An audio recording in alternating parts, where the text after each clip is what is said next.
shoulder is all you get. When you moved around, yeah, that's where it all fell, oh, to the ground, baby. And you like to move in silence, baby, so do I.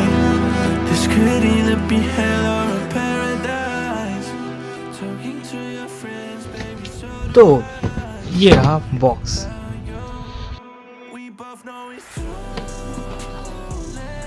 Okay, these are the free gifts, मतलब एक polish है और थोड़े बलकलामास और एक फिर polish. मतलब ये बूट के साथ मुझे स्टोर की तरफ से गिफ्ट मिले थे। और स्टोर की बात अभी पूछना मत, ठीक है, वो लास्ट वीडियो जो आएगा उसमें मैं बताऊंगा फुल्ली डिटेल में।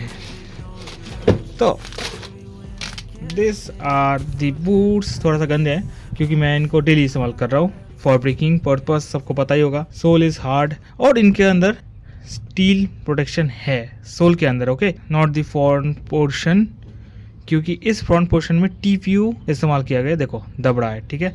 और ये स्टील होना भी अच्छा नहीं होता।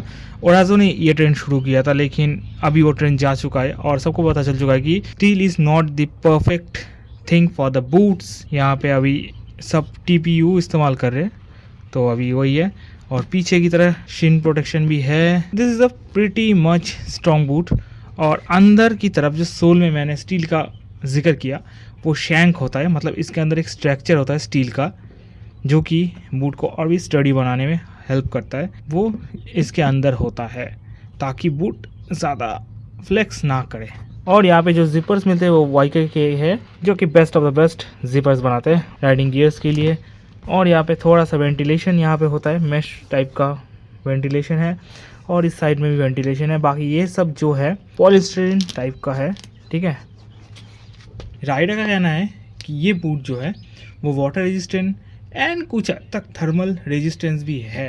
इसके पीछे की तरफ रिफ्लेक्टर दिया गया है 2 जगह पे, और यहाँ पे भी एक फ्लेक्सिबल सेक्शन है जो कि यहाँ पे है, प्लस ये ब्रीदेबल भी है, तो यहाँ से भी थोड़ा सा हवा अंदर जाता है आता है। बूट के अंदर जो कपड़े इस्तेमाल किए गए हैं वो बहुत सॉफ्ट है कंपैरेटिवली।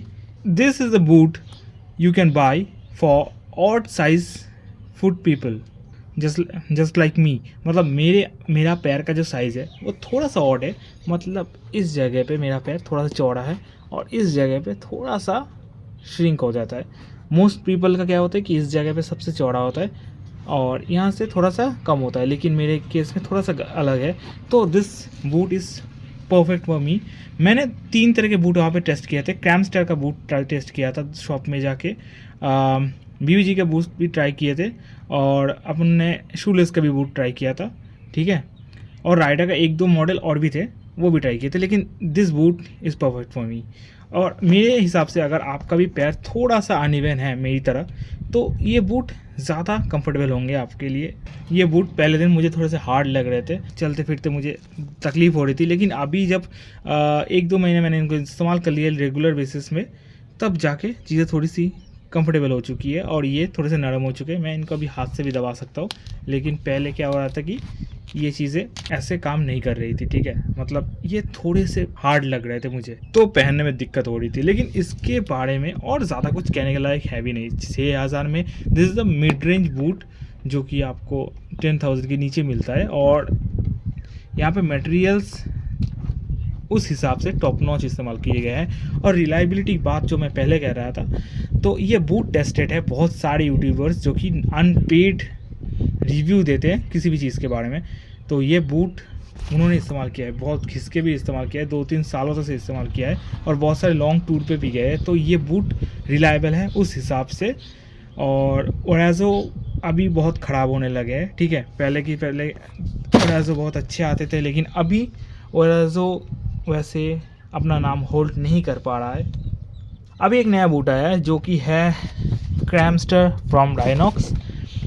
सच बताऊं, उसका मटेरियल ऐसा नहीं है। This is a slippery material है।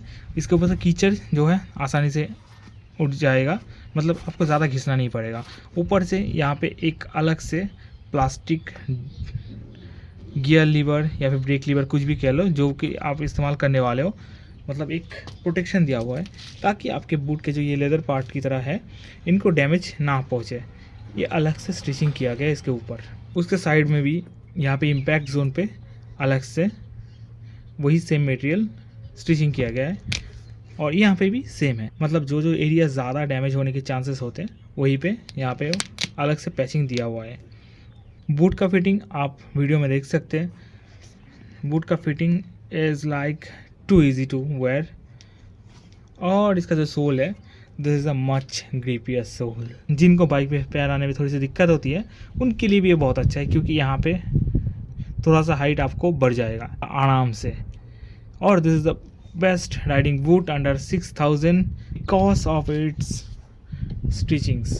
इस स्टिचिंग मैंने किसी का खुलते हुए नहीं देखा और ये जो सोल है ये भी किसी का अलग नहीं हुआ है। तो इसीलिए मैंने ये बूट परचेज़ किया है बिकॉज ऑफ इट्स रिलायबिलिटी। तो मेरे हिसाब से बूट जो है वो सबसे ज़्यादा वेयर एंड टेयर होने वाला प्रोडक्ट है, जो कि एक राइडिंग गियर में सबसे ज़्यादा डैमेज होता है।